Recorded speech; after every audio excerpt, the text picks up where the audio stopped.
Hop! Yaxshi.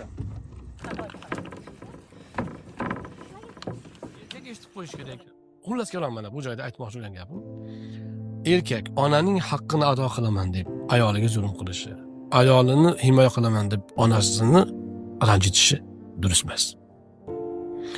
Mana shu joyda unga ilm kerak, fahm kerak, tadbir kerak. Lekin ming afsus, juda ko'p yigitlarimiz tafakkuri juda tor. Yosh bolaga o'xshaydi gaplashishchi, 25 ga kirgan odam gaplashsa yosh bolaga o'xshaydi. O'zi juda aqlli gaplar gapiryapti, lekin umuman fahm farosat yo'q. Nimaga desa, endi tarbiya shunaqa ma'rifatdan uzoq ketib qo'ygan. Oddiy gaplarni ikki og'iz gap bilan, ikki og'iz shirin gap bilan hal qiladigan muammoni ko'taradi, janjalga aylantiradi. Demak, erkak ham ikki onasi bilan ayoli o'rtasida bo'ladimi, ikkita qo'shni o'rtasida bo'ladimi, adolatli bo'lish kerak.